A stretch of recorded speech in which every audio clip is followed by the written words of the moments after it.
permis de venir et d'apporter la petite pierre que tu as déposée dans mon cœur par rapport au programme que vous avez, où nous nous posons la question de savoir où va le monde. Alléluia. Je m'étais dit aujourd'hui, je vais parler doucement parce que ma voix a eu déjà les dégâts pour être capable de finir le message. Alléluia. Nous allons ouvrir nos Bibles dans le livre de Ésaïe 21, à partir de 11 jusqu'à 12. Nous lirons aussi dans Ézéchiel 3, 17. Et puis nous allons lire dans 1 Corinthiens 14, 8. Je répète, Ésaïe 21, 11 à 12, Ézéchiel 3, 17, 1 Corinthiens 14, 8. Je lis au nom du Seigneur. Sentinelle, que dis-tu de la nuit? Sentinelle, que dis-tu de la nuit? La sentinelle répond, le matin vient et la nuit aussi. Si vous voulez interroger, interrogez, convertissez-vous et revenez. Je répète cela parce que c'est notre passage principal. Sentinelle, que dis-tu de la nuit? Sentinelle, que dis-tu de la nuit? La sentinelle répond, le matin vient et la nuit aussi.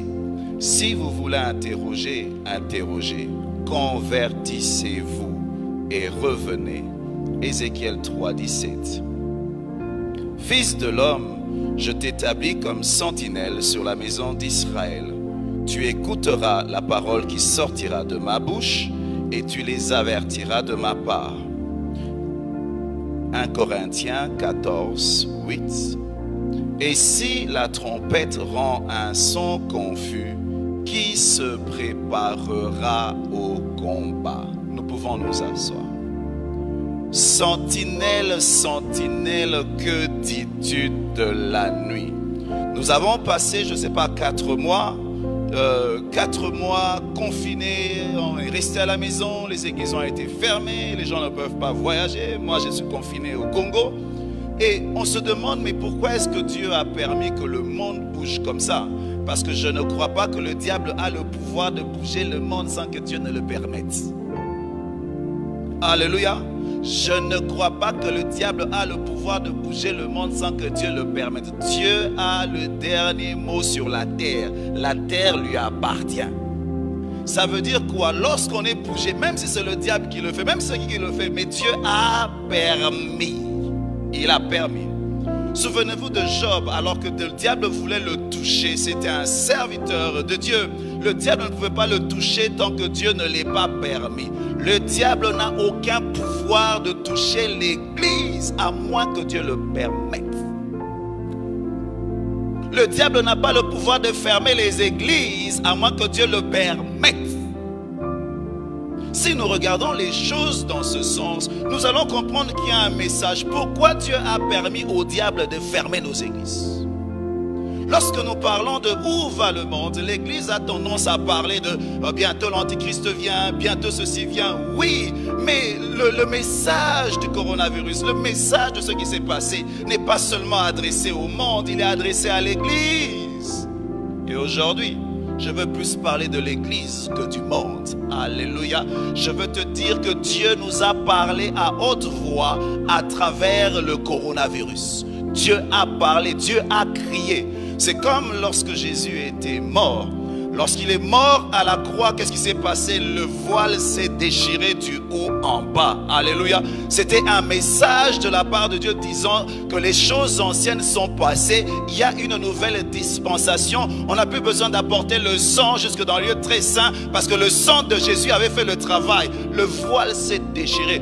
Mais je vais vous dire que jusque 33, je peux dire même 33 ans après la mort de Jésus, ils ont continué à offrir des sacrifices.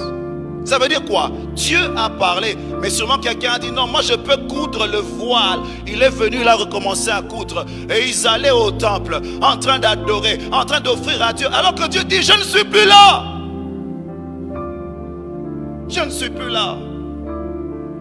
Peut-être qu'ils ont fait un nouveau voile. Ils ne comprenaient pas. Vous savez que même l'église où Pierre priait, même l'église où Jacques priait, se trouvait dans le parvis du temple parce qu'ils ne comprenaient toujours pas. Nous bénissons Dieu pour Paul. qui est venu nous aider à comprendre que les choses étaient devenues nouvelles. Ça a pris du temps. Même Pierre ne comprenait pas. Ça a pris du temps. Il a fallu que Paul vienne. J'ai peur que l'Église n'ait pas compris le message de Dieu. Et qu'après que le voile soit déchiré, qu'est-ce que nous faisons? Nous sommes juste en train de recoudre le voile et recommencer à vivre comme avant. Dieu a parlé pour rien. Dieu a crié pour rien. Le Seigneur dit, qui est aveugle si ce n'est mon serviteur? Qui est sourd si ce n'est mon serviteur? Tu as vu beaucoup de choses mais tu n'as pas pris garde. Tu as entendu beaucoup de choses mais tu n'as pas pris garde. Dieu a parlé, Dieu a crié. Mais les gens, est-ce qu'ils ont compris le message de Dieu? Est-ce que nous avons compris? Les choses sont en train d'accélérer, mais l'Église revient aux mêmes choses. Lorsque j'ai vu les gens sortir après le confinement dans notre pays, ce sont les bars qui ont commencé. Les gens pêchent plus qu'avant. Les humains n'ont même pas compris que Dieu n'avait pas. Et lorsque l'Église a repris, on a repris les mêmes choses. C'est comme si Dieu a fait les choses pour rien. Il n'a rien. On n'a pas compris. Alors le monde vient vers nous et dit, sentinelle, que dis-tu de la nuit? Pour que tu sois capable de dire aux gens comment se comporter après, il faut que tu comprennes le message de la nuit pour expliquer comment se comporter pendant le jour. Si tu ne comprends pas le message de la nuit, tu ne sauras pas dire aux gens que faire. Si tu ne comprends pas le message du coronavirus, tu ne sauras pas comment dire aux gens comment se comporter après la crise du corona. Est-ce qu'on a compris le message de la nuit? Sentinelle, qu'est-ce que tu dis de la nuit? Le monde vient vers nous. Nous avons eu 30 jours en train de nous poser ces questions. Le monde vient vers nous et nous dit, hey gars, sentinelle, Dieu a établi l'Église comme une sentinelle sur cette terre. Dieu a établi l'Église comme une sentinelle qui peut opérer entre le monde spirituel et le monde visible. Dieu nous a établis comme des sentinelles où on peut intercéder, influencer le monde par rapport aux choses qui se passent dans le surnaturel. Dieu nous a établis comme sentinelles afin de voir et d'avertir. Mais si la sentinelle ne voit pas, comment elle va avertir? Si la sentinelle ne comprend pas, comment elle va avertir? S'il y a un lion qui vient, mais la sentinelle voit un chat, comment il va avertir? Est-ce que la sentinelle a compris le message? Est-ce qu'elle a compris ce que Dieu a dit? Est-ce qu'elle a compris? La nuit vient, et le matin aussi. Ça veut dire quoi? Après la nuit, il y aura le matin. On croyait qu'on allait rester dans les confinements tout le temps. Là, on est dehors encore, parce que le matin vient. Mais ce n'est pas le même matin, c'est un nouveau matin. C'est un nouveau matin. Sur le plan physique, on croit que c'est pareil, mais dans le calendrier de Dieu, sur l'horloge de Dieu, ce n'est pas le même matin, c'est un nouveau matin. Mais est-ce que nous savons quel matin nous sommes? Sentinelle, que dis-tu de la nuit? Qu'est-ce que nous devons faire? Qu'est-ce qui va arriver? Dieu nous a établis. J'ai dit, le thème d'aujourd'hui, ça sera sentinelle, que dis-tu de la nuit? Parce qu'avant que je puisse donner le message, je crois que je vais le donner demain. Aujourd'hui, je veux me concentrer sur nous en tant que sentinelles. Dieu nous a établis, j'ai dit, comme des sentinelles. Vous savez, ce que j'aime dans le temps dans lequel nous vivons, c'est le temps où Dieu a répandu un esprit prophétique sur toute chair. Il dit que dans le dernier jour, dit le Seigneur, je répandrai mon esprit sur toute chair. Vos jeunes gens auront des visions. Et les vieillards auront de songes. Ça veut dire quoi? Par l'esprit prophétique, nous avons accès au monde spirituel. Nous pouvons avoir les informations avant les autres et puis venir les avertir. C'est ça l'esprit. Je ne parle pas des prophètes. Je parle de l'esprit prophétique. Tout chrétien a reçu un esprit prophétique. Alléluia. Il peut aller avoir les nouvelles dans l'invisible et parler dans le visible. Parce que tout ce qui se passe dans le visible se manifeste d'abord dans l'invisible. Alléluia. Tu peux voir les choses avant qu'elles n'arrivent. Et je veux nous citer quelques races de sentinelles afin de comprendre ce que je suis en train de dire. Je prends par exemple les fils d'Isaacar, 1 Chronique 12, 32. La Bible dit, les fils d'Isaacar ayant l'intelligence des temps pour savoir ce que devait faire Israël, 200 chefs et tous leurs frères sous leur ordre. Les fils d'Isaacar avaient l'intelligence de temps. Ça veut dire quoi? Lorsque les temps changent, ils peuvent vous dire comment vous comporter. Sentinelle, le monde vient nous dire qu'est-ce que nous devons faire maintenant. Est-ce que nous devons acheter des maisons, comme ils sont venus vers Jérémie? Devons-nous acheter des maisons? Ou bien nous allons être déportés? qu'est-ce qui va arriver? Les gens viennent vers nous. Est-ce que nous devons investir dans l'immobilier? Est-ce qu'on doit investir? On doit tout vendre parce que Jésus revient très... Si Jésus revenait dans 7 ans, quel conseil tu vas donner aux gens? Investir dans l'argent? Quel conseil tu vas donner à l'église? Investir dans le building? Non. N'est-ce pas? Si nous connaissons la date du retour de Jésus, nous allons lui dire quoi? Nous allons changer nos priorités. Le comble, c'est que nous tâtonnons parce que nous n'avons pas de précision. L'église n'a pas vu le corona venir.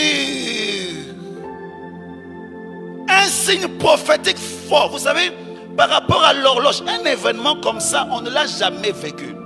Un événement qui touche le monde entier. Dans le temps de ma vie, je ne l'ai jamais vécu. Je n'ai pas vécu à l'époque de la Deuxième Guerre mondiale. Mais l'église n'a pas vu. Je n'ai pas entendu un seul prophète dire qu'en 2020, le monde serait paralysé. On ne pourra pas voyager. Les gens ne l'ont pas vu. On avait eu cette année, en 2019, on a dit l'année de gloire, l'année des voyages. Est-ce que c'était les plans de Dieu? Tu as parlé. Des fois, nous avons des projets qui ne sont pas des projets de Dieu. Cette année, je vais faire. Cette année, moi, c'est les États-Unis. Jusqu'à aujourd'hui, on ne nous permet pas de voyager aux États-Unis. C'était tes sentiments. Tu croyais que tu avais des projets de Dieu, mais tu n'avais pas consulté le ciel avant d'avoir des projets. Vous savez, si dans l'horloge prophétique, je vous assure, Corona, on devait voir. Daniel était un homme qui veut voir des choses qui vont arriver même 2000, 3000 ans, 2000 ans après lui. Il pouvait voir ça. Quelle vision prophétique, quelle vision de l'aigle. Nous avons vu les numéros de téléphone, nous avons vu les numéros des chaussures, mais on n'a pas vu un gros truc comme ça. Pourquoi? La sentinelle pouvait voir, mais sauf que là, orienter les jumelles sur les choses banales, au lieu de les orienter vers les choses qui ont de l'importance. Parce que quand tu as une vision prophétique, tu peux voir, mais tu vois les choses que tu veux voir. Tu passes ton temps, Seigneur, donne-moi de voir les numéros. Tu vas voir les numéros, mais c'est ça seulement que tu cherches. Alors que tu as une vision d'aigle, tu ne peux pas voir ce qui va arriver au monde. Alléluia. Nous devons grandir, arrêter de jouer au bébé, en gaspiller les dons et les grâces de Dieu. Nous gaspillons des dons de Dieu. Je me souviens au début de ma foi, j'allais à l'église où mon frère servait. Leur église avait une grâce. Ils opéraient dans la puissance à un niveau, moi je ne comprenais pas. Parce que moi j'ai connu dans une église où c'est plus la parole et tout ça. Alors quand j'allais vers eux, ils étaient jeunes, ils manifestaient la puissance. Et ils jouaient avec. Ils pouvaient prendre les verres. Il dit, toi viens, toi à l'onction. Il prend le verre, il boit un peu. Toi si tu bois, tu tombes. Et puis il prend un autre, il dit, il touche les murs. Il dit, toi viens, touche les murs. Tu touches les murs, tu tombes. Et, ils appelaient ça démonstration de l'esprit. Moi, je n'opérais pas dans ça. Mais je réalisais qu'est-ce qu'ils avaient. Ils ont quelque chose de beau, de merveilleux. Mais ils jouent avec. Ils jouent avec. Ils jouent avec. C'est ce que nous avons. Dieu a ouvert les yeux. Il y a des grâces que nous avons. Mais on les a rejetées dans les banalités. Des bêtises. Alors qu'on était distrait, la sentinelle était distraite. Elle n'a pas remarqué qu'il y avait quelque chose de grand en 2020. On ne s'est pas préparé. On a été surpris comme tout le monde.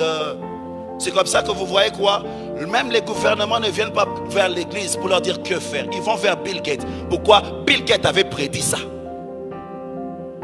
Bill Gates avait vu ça. Mais nous, on n'a pas vu. Alors, qui était l'expert pendant le temps de Corona? C'est Bill Gates. Parce que tu as l'esprit de Joseph. Si tu sais voir, interpréter la famine, interpréter les songes, tu as le mandat pour diriger pendant la crise. L'église a perdu son mandat parce qu'elle n'a pas vu. Et on est géré par des théories des hommes qui ont des motivations sataniques. Pourquoi? On n'a pas vu, on était distrait par autre chose. Les fils d'Isaacar avaient l'intelligence. Ils pouvaient dire au peuple que faire. Mais pour voir, pour indiquer, il faut quand même toi que tu vois. Si tu ne vois pas, si tu ne comprends pas, quand tu sonnes de la trompette, le son sera confus. Que Dieu nous donne d'être des fils d'Isaacar dans notre pays. Afin de dire que faire. Élevons notre dimension prophétique, qu'elle soit au niveau national et international. Élevons, vous savez une chose, lorsque tu es une sentinelle, tu es un intercesseur. La sphère dans laquelle tu opères en tant que sentinelle, c'est la sphère dans laquelle tu intercèdes. Quand tu intercèdes pour une personne, Dieu te parlera sur la personne. Quand tu intercèdes pour ta famille, Dieu te parlera. Quand tu intercèdes pour le pays, Dieu te parlera. Quand tu intercèdes pour le monde, Dieu te parlera. Mais l'église est tellement concentrée en train de prier pour elle-même. Nzambe, Pesangaï, Dieu, donne-moi ceci, donne-moi ceci. On n'a pas le temps d'opérer comme sentinelle. Parce qu'une sentinelle, c'est un intercesseur. Un intercesseur. Un intercesseur. Tu as les options pour voir, mais Dieu ne te montre pas pourquoi ton cœur n'est pas là-bas. Ton cœur est seulement dans ta vie, dans ta vie, dans ta vie, dans ta vie, dans ta vie, dans ta vie, dans ta vie. La sentinelle n'est pas là en train d'être dehors pour elle-même. Elle est là pour les gens qui sont dans la maison. Elle veille sur eux. Est-ce que tu veilles sur ta famille? Tu veilles sur ton pays? Tu veilles sur ta nation? Sentinelle, tu fais quoi? Tu dors? Le fils d'Isaacar comprenait les saisons. Dans une version en anglais, il dit ceci: They knew what Israel should do, and they knew the right time to do it. Ça veut dire quoi? Ils savaient qu'est-ce que Israël devait faire et le bon moment pour le faire. Oh, tu imagines, tu es un conseiller financier, tu es sentinelle. Mais c'est terrible. Une autre race, c'est la race de Noé. Hébreux 11, 7. C'est par la foi que Noé, divinement averti des choses qu'on ne voyait pas encore, et saisi d'une crainte respectueuse, construisit une arche pour sauver sa famille. C'est par elle qu'il condamna le monde et devient héritier de la justice qui s'obtient par la foi. Alléluia. J'aime une autre version où il dit, on dit que Noé a reçu les nouvelles du ciel. Il a reçu les nouvelles du ciel. C'est-à-dire que Noé a eu accès au monde invisible. Il a eu accès à la météo céleste. Et puis il a commencé à se préparer. Il dit non, il va pleuvoir. Comment tu sais? J'ai vu ça dans l'invisible. Parce que ce qui est visible vient de l'invisible. J'ai eu accès à l'invisible. Et je sais me préparer. Lorsque je suis allé en Afrique du Sud, c'était ma première fois d'aller dans un pays plus ou moins organisé. Vous savez, dans notre pays, lorsqu'on donnait la météo, c'était en différé. On disait, aujourd'hui, nous avons constaté que. Alors, je suis allé là-bas. Moi, je m'habillais, normalement, je m'habille comme ça. Je trouve les gens là-bas, ils sont habillés avec ils sont des imperméables. Je dis, pourquoi vous portez ça? Il dit, non, il va pleuvoir. Je dis, comment vous savez? Il dit, toi, tu n'as pas suivi la météo? Je dis, ah, quelle météo? Non, mais la veille, tu vois, chaque nuit, tu suis la météo. On va te dire que ça va arriver demain. C'est que nous avons des nouvelles du ciel. Nous avons des nouvelles du ciel terrestre avant que ça arrive. Pourquoi? On suit la météo. Je m'ai mouillé. Moi, je m'ai mouillé souvent. Parce que je ne portais pas des habits adéquats. Parce que je n'avais pas accès aux nouvelles du ciel. L'église doit être comme ce peuple qui a accès aux nouvelles du ciel et qui se comporte différemment. Nous disons que Jésus revient. Mais est-ce que nous nous comportons comme des gens qui savent vraiment que Jésus revient? Un homme qui voyage, on le regarde, on sait qu'il est en train de voyager. Alléluia. Si Jésus me dit, je reviens dans 5 ans, mais il y a des choses que je vais vendre. Je vais dire à ma femme, chérie, je t'aime beaucoup, mais 5 ans, je vis comme je ne suis pas marié. Pourquoi? Parce que je sais qu'il ne reste pas beaucoup de temps. Mais nous disons au monde, il ne reste pas beaucoup de temps. Mais notre manière d'investir, de nous comporter, ne dit pas qu'il ne reste pas beaucoup de temps. On ne croit même pas au message que nous prêchons. On ne s'ajuste pas au message. Le plus grand message que tu prêches, ce n'est pas des paroles, mais c'est ta vie qui se conforme au message. Noé a eu accès au monde invisible. Vous savez, il y a des clés qu'on donne à la sentinelle. Dans Jérémie 23, 18, la Bible dit, qui donc a assisté au conseil de l'Éternel pour voir, pour écouter sa parole, pour voir, pour écouter sa parole, qui a prêté oreille à sa parole, qui l'a entendu. En anglais on dit qui a assisté au inner circle of God, c'est-à-dire Batuakati, les gens intimes, qui est parmi les intimes. Vous savez, quand quelqu'un est ton intime, même quand il ne te pose pas des questions, tu vas lui raconter des choses. Alléluia, je vous assure. Si tu as eu ta femme intime, tu es seulement là, chérie, tu sais, est-ce qu'il t'a demandé? Non. C'est ce qui est arrivé à Abraham et Dieu. Dieu, il marchait, il allait vers Sodome pour détruire. Mais qu'est-ce qui s'est passé? Il voit Abraham, il dit, Cacherai-je à Abraham? Est-ce qu'Abraham t'a demandé? Non. Mais Abraham, c'était l'ami de Dieu. Il était parmi les intimes de Dieu. Il était dans le cercle restreint. Dans le cercle restreint, il y a des nouvelles avant les autres. Dans le cercle restreint, il y a des nouvelles avant les autres. Il faut être intime de Dieu. Intime de Dieu. Il y a des choses qu'on dit dans la chambre, il y a des choses qu'on dit dans la cuisine, il y a des choses qu'on dit au salon. Il faut être intime de Dieu. Intime. Un ami de Dieu.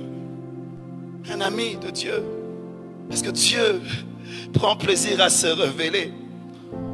Dans Amos 3:7, sa Bible dit: car le Seigneur l'Éternel ne fait rien sans avoir révélé son secret à ses serviteurs les prophètes. Dieu ne fait rien sans le révéler. Ça veut dire quoi?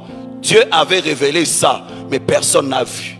Pourquoi? Il a révélé à tel niveau, la fréquence était élevée dans les domaines spirituels. Nous, notre fréquence et notre radio étaient connectés aux choses de la terre. On n'a pas saisi, mais Dieu avait parlé.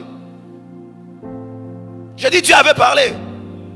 Mais nous, on n'était pas connectés. On n'était pas là où la fréquence était. On n'était pas monté au niveau de Dieu pour avoir le message.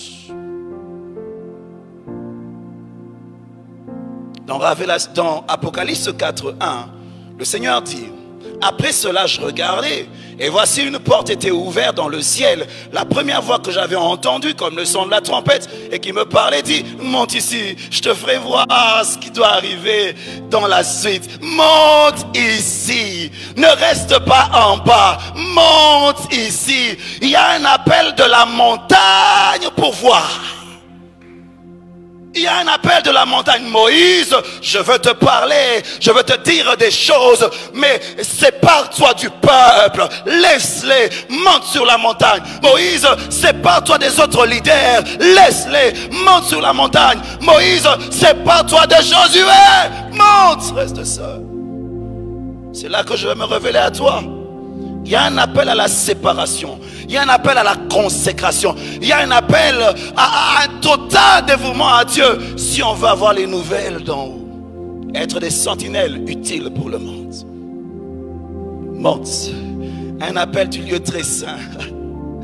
Oh, que Dieu nous aide. Nous avons manqué de voir. Mais ce que j'aime, nous avons la prophétie des prophéties qui est la parole de Dieu. Nous pouvons nous y référer et prophétiser avec certitude. Nous pouvons nous appuyer sur la parole de Dieu. On dit: Seigneur, j'ai raté la première partie, mais je ne rate pas la seconde partie. Pourquoi? La Bible en parle. Je vais parler de ça demain. Le message que Dieu m'a donné par rapport au corona. Mais je reste encore sur les sentinelles.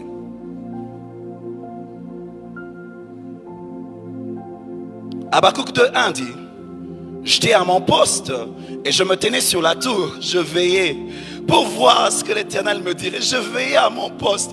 Et oh Seigneur, il y a des sentinelles qui ont abandonné leur poste. Ils veillaient, ils ont arrêté, ils ont quitté l'intimité. Ils ont quitté l'endroit, ils étaient proches de Dieu. Ils ont quitté leur poste. Lorsque Dieu vient se révéler, ils ne sont plus là comme Adam, qui n'était plus là dans la présence de Dieu. Dieu avait l'habitude de partager ses secrets avec Adam, mais Adam n'était plus là. Est-ce que tu es toujours à ton poste d'intercesseur? Est-ce que tu es toujours à ton poste dans un lieu très saint? Est-ce que tu es toujours à ton poste? Parce que c'est là où Dieu parle.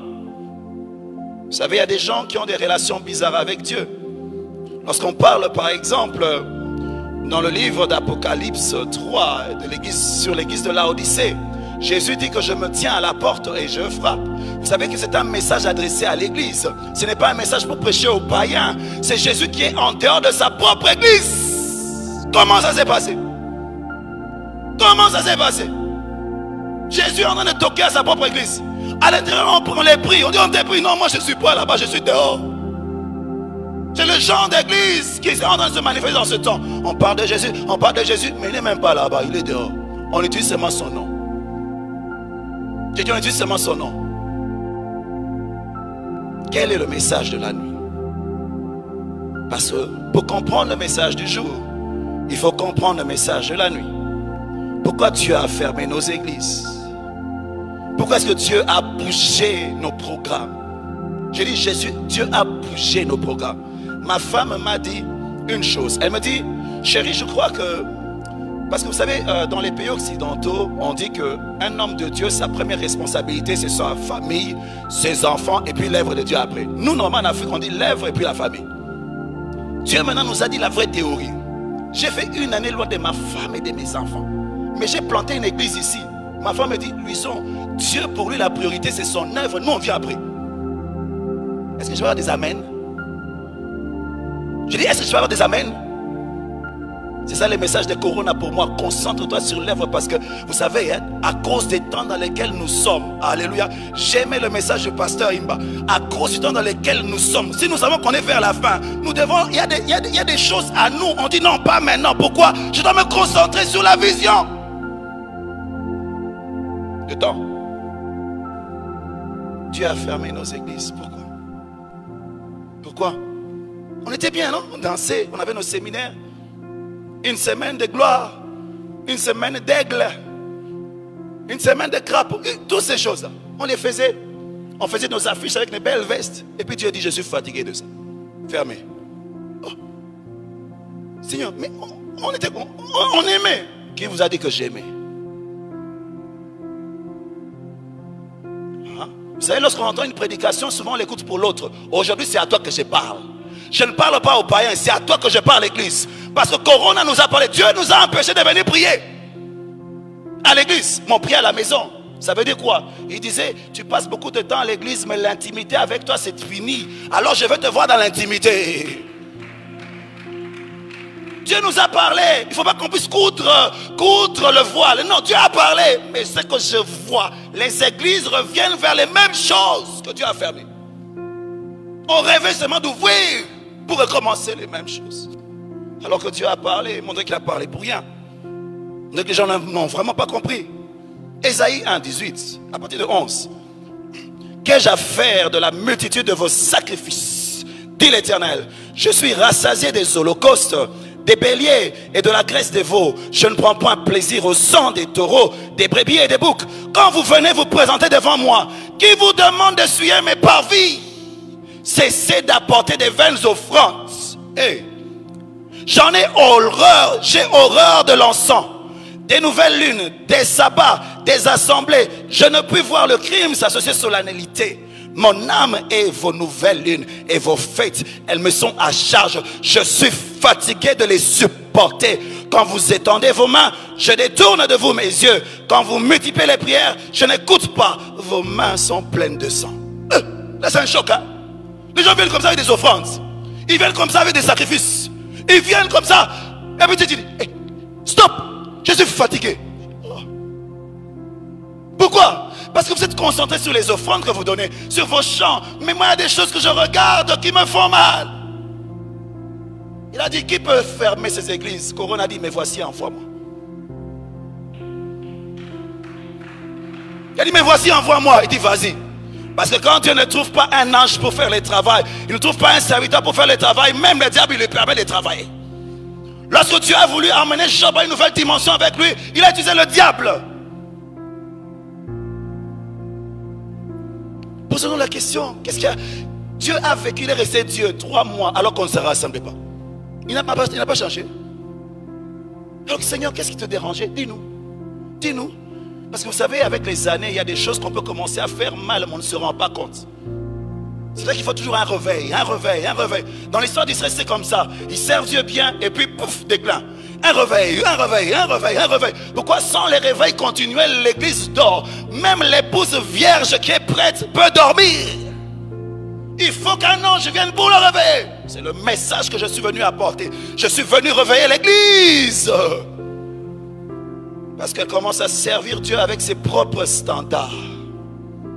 Revenons à la parole de Dieu pour savoir où nous en sommes. Je suis en train de faire une introspection de ma propre vie, de mon ministère, de ma foi, pour savoir si je suis toujours sur le cap. Parce qu'avec les années, avec les changements de la vie, on peut dévier sans se rendre compte. Dieu est fatigué. Un jour il dit à Ézéchiel 8, Ézéchiel, les anciens d'Israël étaient devant lui. En train, c'est des anciens, les anciens, les responsables étaient là, ils étaient là. Et puis, alors qu'ils étaient là, anciens, Dieu dit à Ézéchiel, hé, Dieu l'enlève en vision. Il dit, je vais te montrer les choses qu'ils font en secret, afin de m'irriter, pour que je m'éloigne d'eux. C'est quoi? Dieu voulait s'éloigner, mais eux étaient là, anciens, l'apparence, mais dans le fond, il faisait des choses qui éloignaient. Dieu nous a parlé par le corona. Il y a des choses qui ne supportent plus dans nos églises. Alléluia. Dieu viendra prendre une église glorieuse. Glorieuse. J'ai médité beaucoup sur l'église glorieuse. J'ai défini ça de plusieurs manières. J'ai prêché dessus plusieurs fois. Mais l'Esprit de Dieu me disait, tu n'es pas encore arrivé. Je vais t'expliquer. Baba, lokumuya, moi si eza mobalina. Alléluia. Quand tu es une femme, tu es fière de ton mari. Naza, moi si à tête. Je suis la femme de tel. Ton mari, c'est ta fierté. Alléluia. Parce que c'est ta gloire. Mais une église glorieuse, c'est une église qui se glorifie en Jésus plus que toute chose. Mais aujourd'hui, l'église se glorifie dans son pasteur. Nous sommes l'église du pasteur Louison. Et puis quoi? Ça, c'est pas une église glorieuse. La gloire de l'église, c'est Jésus. Nous sommes l'église où les riches prient. Et puis quoi? Votre gloire, ce sont les hommes. Vous savez, tel ministre prie chez nous. Et puis quoi? Si la gloire d'une église, ça devient un homme, Dieu est dégoûté. C'est une idole. Je dis, c'est une idole. Vous savez, notre église a une belle chorale. Et puis quoi? Notre gloire, ce n'est pas notre chorale, c'est Jésus et Jésus seul. Notre église a un beau bâtiment. Vous savez, chez nous, tu t'assieds, tu as même les ventilateurs et la climatisation sur les bâtiments. Et puis quoi? Ce n'est pas la beauté du temple qui fait sa force, mais c'est la gloire de Dieu dans ce temple qui fait sa force. Le tabernacle était vilain et sale, mais était plus glorieux que le temple de Salomon à sa fin. Alors qu'il y avait de l'or. Vous savez, lorsque l'église a commencé, quand nous nous sommes convertis à l'époque, pas moi, la génération avant, parce que nous, il y avait déjà des églises. Les gens quittaient les belles églises catholiques pour aller prier à un endroit sous, il n'y avait rien. On priait avec les tam-tams. Vous cherchez quoi? La gloire de Dieu. La gloire de Dieu. Nous avons vu que la gloire n'est pas dans les temples. La gloire n'est pas dans le temple. La gloire est... Aujourd'hui, nous nous glorifions dans quoi? Ce n'est pas mauvais. Vous savez, l'un des signes de déclin de l'église en Europe, c'était quand ils ont commencé à se glorifier dans les temples. L'esprit des temples. C'est ça qui a fait fuir. Quand ils venaient dire, non, viens, je vais te montrer. Regarde, regarde, regarde. Ok.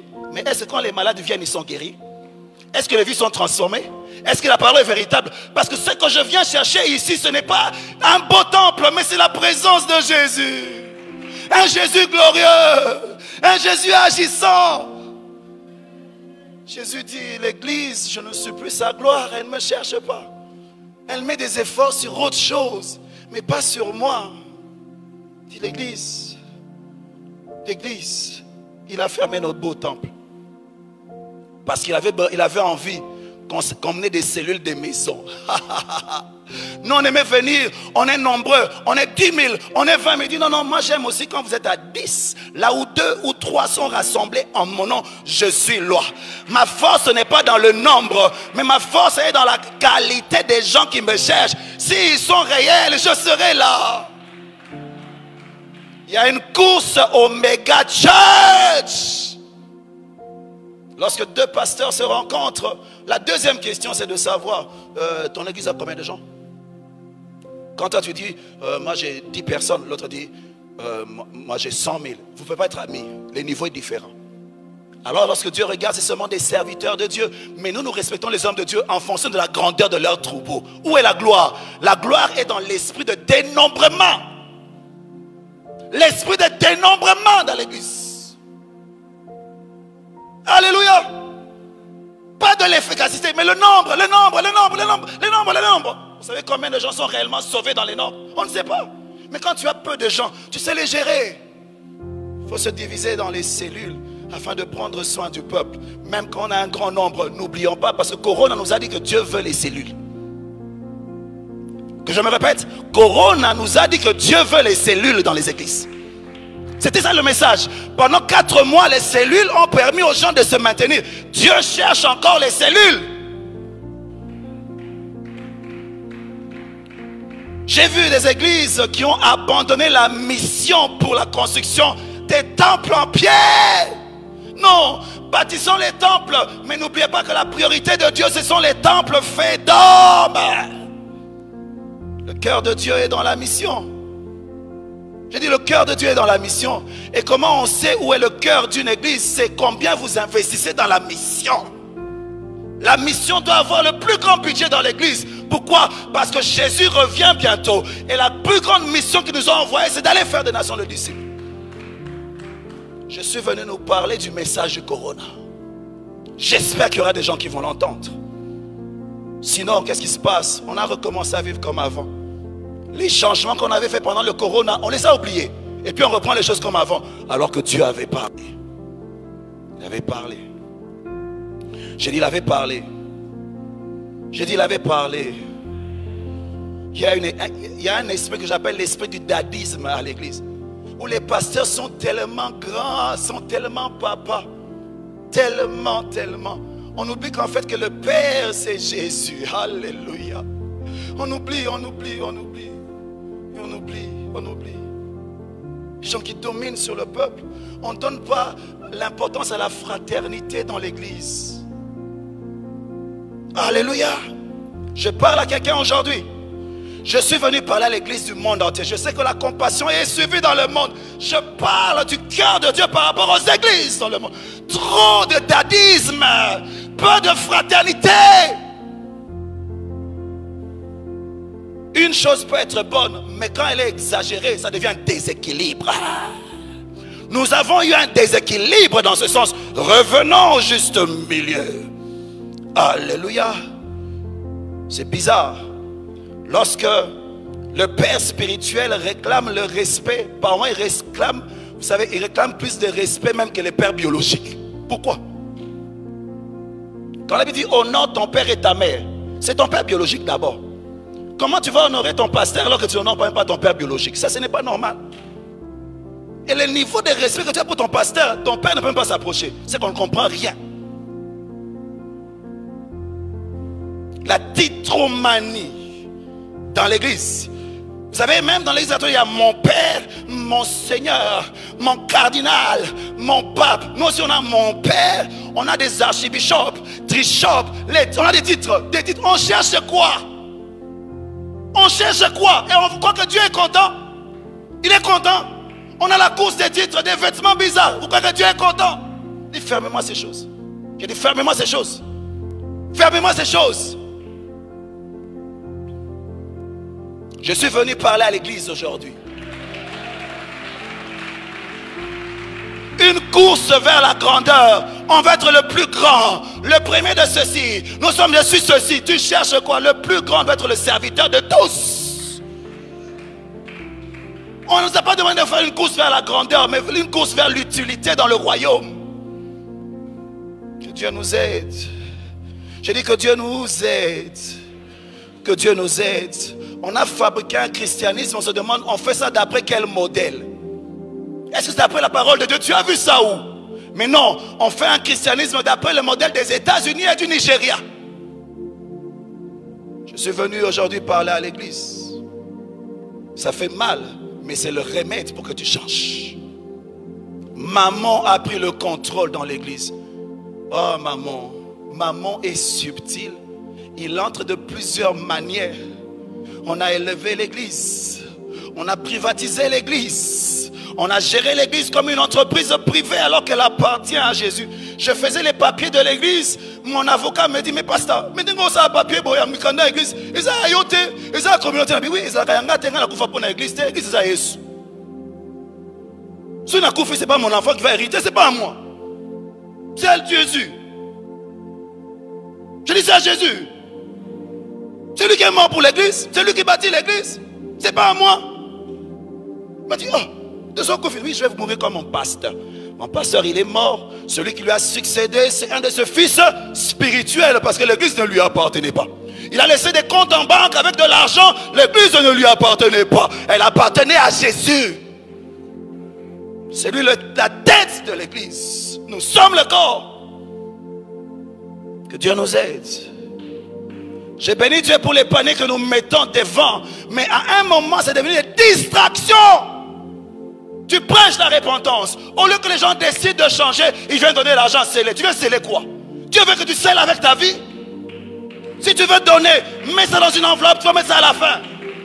Des fois, on fait les choses par émotion. Et puis on distrait même les prédicateurs.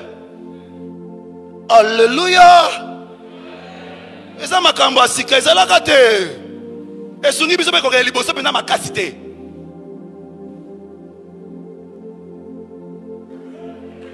La première chose que Dieu attend de toi quand tu reprends la parole, c'est pas ton argent. Mater au céléo et où tu vois ça l'a gâté. Bah prophétiser là, on va partir à un hôtel d'abord. Mais où est ce bilan pour toi? Tu vas raconter? Souci en bongo, souci en bongo, souci en bongo, souci en bongo. Maman, maman, maman. Alléluia. Les messages que je prêche, ça ne vient pas donner l'argent. Donne ta vie à Jésus. Donne ta vie à Jésus. Décide de changer. C'est ce que tu attends de toi. C'est l'offrande qu'il attend de toi. Il dit ferme, qui empêche-les de donner. Qui donnent leur vie. Qui prennent des décisions et qui changent. On ne peut pas corrompre Dieu par les offrandes. Mais on peut corrompre un homme de Dieu par les offrandes. Que Dieu nous aide. Que Dieu nous aide. Que Dieu nous aide. Que Dieu nous aide. Que Dieu nous aide. Église de Dieu qui t'a ensorcelé. Après avoir commencé par l'esprit, tu descends dans la chair. Dieu nous aide. Les gens ne pleurent plus quand on prêche. Ils donnent l'argent.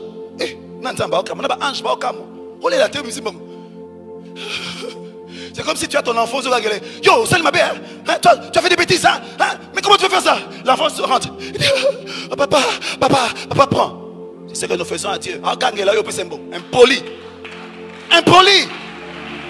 Impoli spirituel. Dieu est en colère, tu lui donnes l'argent. Donne ta vie, répands-toi. Alléluia. Que Dieu nous aide.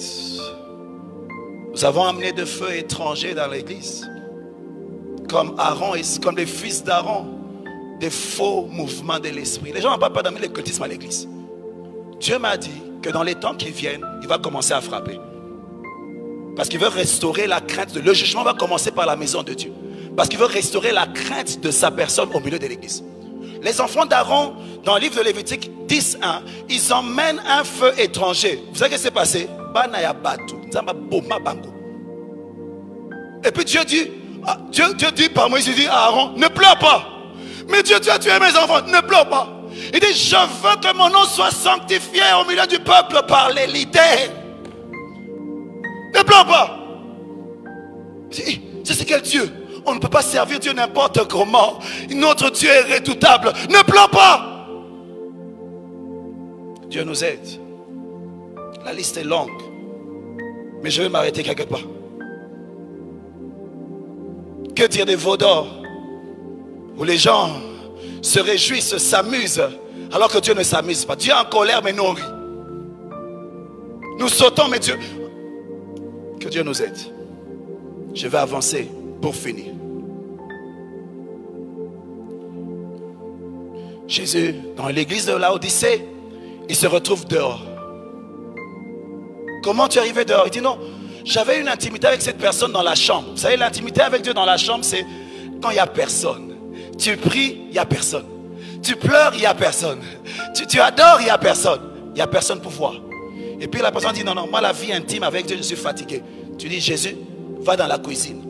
Quand j'ai besoin de tâches, je t'appelle. Jésus, j'ai besoin d'argent. Jésus, j'ai besoin de ceci. Il y a des gens qui ont ça. La relation de Jésus dans la cuisine. Donne-moi un travailleur à la maison. Et puis après on dit non, Jésus va au salon. Au salon c'est pour l'apparence. Quand les gens viennent chez toi, ils croient que Jésus est le maître. Mais en réalité, il n'y a plus rien. Tu as l'apparence de la piété, mais tu as renié la force. Et puis à un moment, tu dis, je suis fatigué de toi dans la maison. Va dehors. Mais Jésus est là dehors. Il continue à frapper. Il dit, ouvre. Je veux entrer. Je veux régner. Tu m'as mis dehors. C'est allé petit à petit. Mais ouvre, je veux revenir. Vous savez, pour qu'il y ait Ikabot, la gloire part doucement. Lorsque Dieu a montré à Ézéchiel comment les anciens vivaient, ils mélangeaient les choses de Dieu avec les choses du monde. Ils mélangeaient les choses de Dieu avec l'idolâtrie. Dieu a dit, ah, je suis fatigué, je ne peux pas accepter ça. Je suis fatigué. Je veux partir. Je veux partir. Le mélange là, je ne l'accepte pas. Je veux partir. C'est comme ce qui est arrivé avec le peuple d'Israël. les serviteurs, les fils de Élie, ils servaient Dieu. Mais qu'est-ce qu'ils faisaient? Ils couchaient avec les femmes dans le service. Vous savez, les leaders, quand ils se méconduisent, ils chassent la présence de Dieu de l'église. Hein? Ils couchaient avec les femmes qui venaient offrir à Dieu. Pasteur impudique. Ça n'a pas de sens. On ne conjugue pas ces deux mots. Pasteur adultère. Non. Tu emmènes l'opprobre sur l'église. Tu emmènes la honte sur l'église. Mais il y avait aussi pasteur voleur de l'argent de Dieu. Quand les gens venaient, les dîmes n'appartiennent pas aux serviteurs de Dieu. Ça appartient à Dieu. Et puis Dieu leur donne. Est-ce que vous comprenez? Enfin, viens. Je vais t'expliquer. Viens, fais vite. Viens, donne-moi un téléphone. L'autre frère aussi vient. Mon frère, donne-moi ton téléphone. Il me donne, c'est à moi. Et puis toi, tous les téléphones qu'on me donne, c'est à toi. Est-ce que vous comprenez? Il ne lui a pas donné, mais il m'a donné. C'est moi qui lui ai donné. Alors fais-le plusieurs fois, Il me donne, je lui donne. Remets-lui. Il me donne, je lui donne. Alors lui, il a vu, j'ai fait ça tellement de fois, il dit je vais créer un raccourci. Au lieu que ça passe par Dieu, on perd du temps. Alors quand il veut me donner, il bloque ça. Bloque, viens bloquer ça, donne-moi. Toi tu viens bloquer, prends ça directement. Il ravit directement. Il désacralise la dîme. Alléluia. Ça devient un vol. Ça appartient à Dieu. Mbongo ensemble, ça n'a pas problème. Si quand Zamba Zouango a sanctifié Ango et puis après ça, sinon ils n'ont pas de problème la vie. Que Dieu vous bénisse. Alléluia. Ne nous habituons pas aux choses de Dieu. Il y a la mort dans le ministère. Il y a les maladies dans le ministère. Si on commence à jouer avec les choses qui appartiennent à Dieu, un jour, qu'est-ce qui va arriver? Moi j'ai remarqué. Tu vois que tu es un homme de Dieu. Quelqu'un te bénit avec la dîme. Dans ton cœur, tu sais qu'on a donné à Dieu. Toi, tu as pris. Mais tu dois voir que même ta femme prend la dîme. Elle va acheter des choses comme elle veut.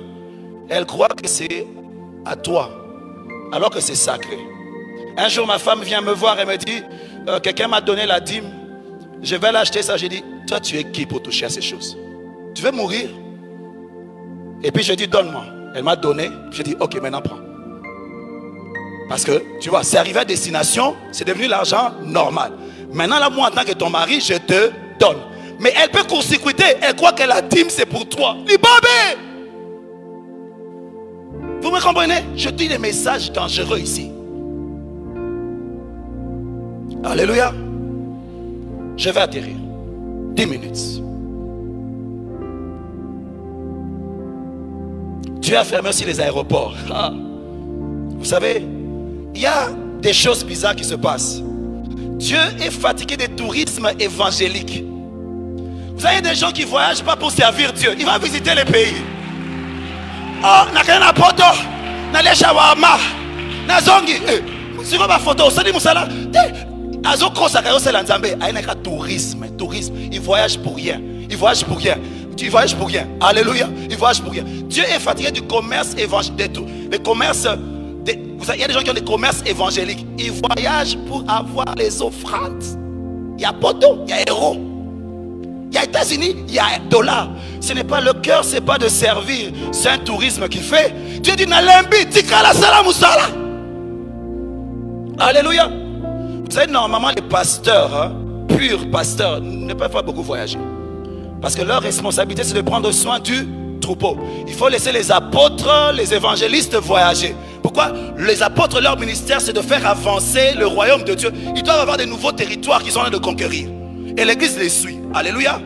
Et les évangélistes doivent aussi aller évangéliser. Ils doivent bouger. Mais le comble, c'est que même celui à qui on a demandé de rester, tourisme évangélique. Mon frère, si tu veux faire le tourisme, paye ton argent, va en vacances en Europe. Mais ne profite pas de l'œuvre de Dieu pour le tourisme. Alléluia. Je suis en train de vous parler de la part de Dieu. Commerce évangélique. Ça va. Ok, tu vas faire quoi? Un jour, on va se tenir devant Dieu pour rendre des comptes. Le Dieu qui voit nos motivations.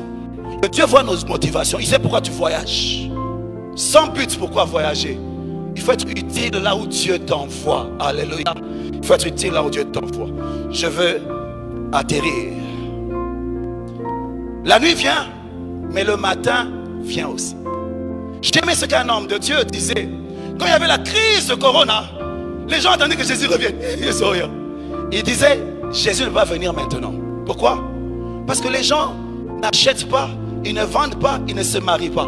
Or la Bible dit que Jésus va revenir, les gens seront en train de manger, de boire, la vie sera normale. Ça veut dire quoi? Après la nuit, il y aura un matin. Et pendant le matin, les gens vont oublier qu'il y avait la nuit.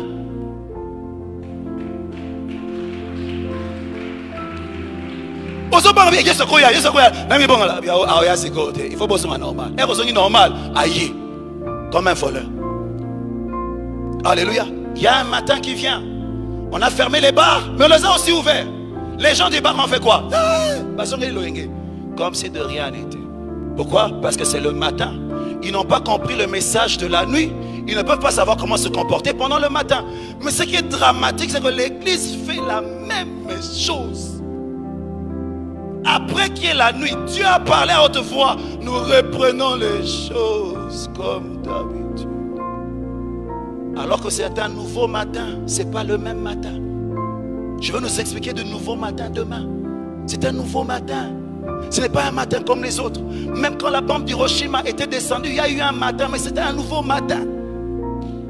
C'est un nouveau matin qui demande d'ajuster. Un nouveau matin. Qu'est-ce que l'Église fait après le confinement? Noé, après le confinement, qu'est-ce qu'il fait?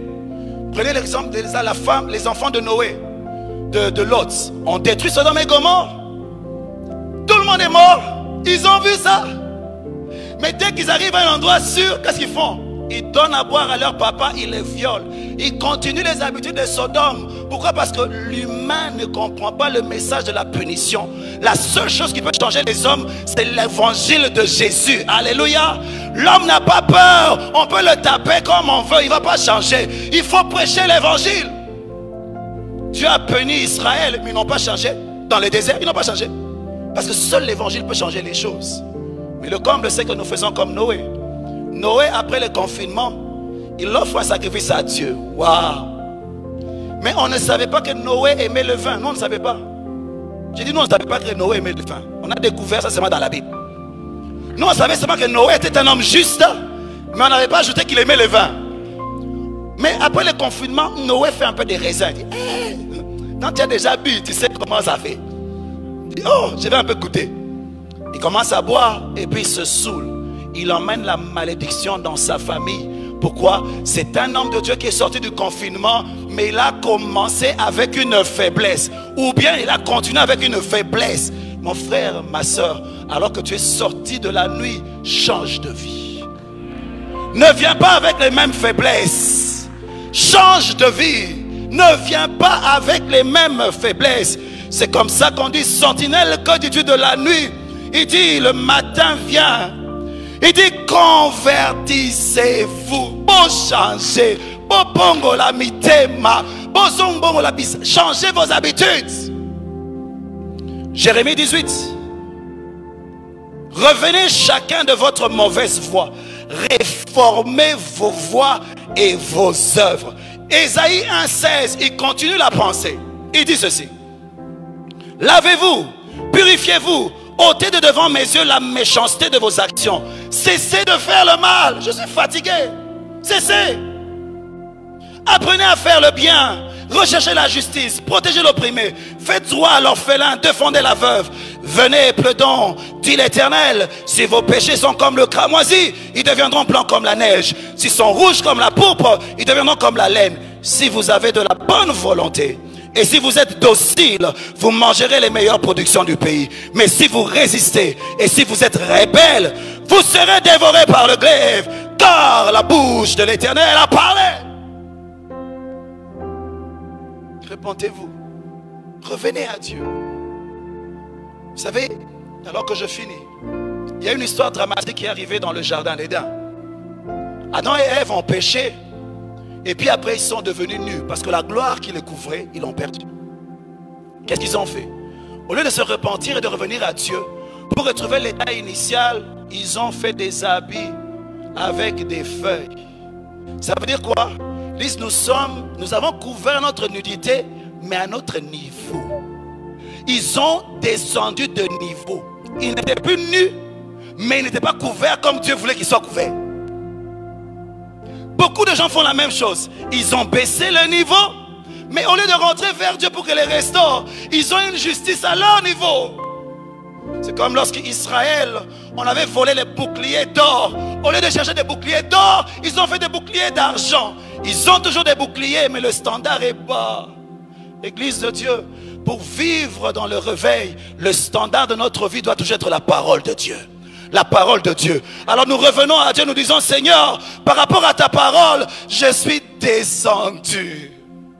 Je suis descendu. Lorsqu'on parle du péché, ce n'est pas seulement briser le commandement, mais se vivre en dessous du standard de Dieu.